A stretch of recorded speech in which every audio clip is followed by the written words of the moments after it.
ಬಾಂಧವರಿಗೆ ಪ್ರಗತಿ ಚಾನಲ್ಗೆ ಆತ್ಮೀಯವಾದಂಥ ಸ್ವಾಗತ.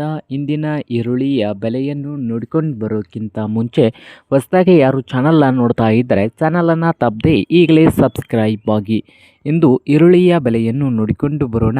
ಇನ್ನೂ ಯಾರು ಹೊಸದಾಗಿ ಚಾನಲ್ ನೋಡ್ತಾ ಇದ್ದರೆ ಸಬ್ಸ್ಕ್ರೈಬ್ ಆಗಿ. ಇಂದು ಈರುಳ್ಳಿಯ ಬೆಲೆಯನ್ನು ನೋಡೋದಾದರೆ ಮೊದಲನೇದಾಗಿ ನೋಡ್ಬೋದು ರೈತರೇ, ಬಾಗಲಕೋಟೆಯಲ್ಲಿ ಒಂದು ಕ್ವಿಂಟಲ್ಗೆ 1400ದಿಂದ 2200 ರೂಪಾಯಿವರೆಗೆ ಬೆಲೆಯನ್ನು ಹೊಂದಿದೆ. 1400ದಿಂದ 2200 ಬಾಗಲಕೋಟೆಯಲ್ಲಿ ಒಂದು ಕ್ವಿಂಟಲ್ ಈರುಳ್ಳಿಯ ಬೆಲೆಯನ್ನು ಹೊಂದಿದ್ದು, ಹಾಗೆ ಬದಾಮಿಯಲ್ಲಿ 1400 ರೂಪಾಯಿದಿಂದ 2000 ರೂಪಾಯಿ, 1400ದಿಂದ 2000 ರೂಪಾಯಿವರೆಗೆ ಬದಾಮಿಯಲ್ಲಿ ಒಂದು ಕ್ವಿಂಟಲ್ ಈರುಳ್ಳಿಯ ಬೆಲೆಯನ್ನು ಹೊಂದಿದೆ. ಹಾಗೆ ಚಿಕ್ಕಬಳ್ಳಾಪುರದಲ್ಲಿ ಒಂದು ಕ್ವಿಂಟಲ್ ಈರುಳ್ಳಿಯ ಬೆಲೆ 1500 ರೂಪಾಯಿದಿಂದ 2500, 1500ದಿಂದ 2500 ರೂಪಾಯಿವರೆಗೆ ಬೆಲೆಯನ್ನು ಹೊಂದಿದೆ. ಹಾಗೆ ವಿಜಯಪುರದಲ್ಲಿ ಒಂದು ಕ್ವಿಂಟಲ್ಗೆ 1000 ರೂಪಾಯಿದಿಂದ 1800, 1000ದಿಂದ 1800 ವಿಜಯಪುರದಲ್ಲಿ ಒಂದು ಕ್ವಿಂಟಲ್ ಈರುಳ್ಳಿಯ ಬೆಲೆಯನ್ನು ಹೊಂದಿದೆ.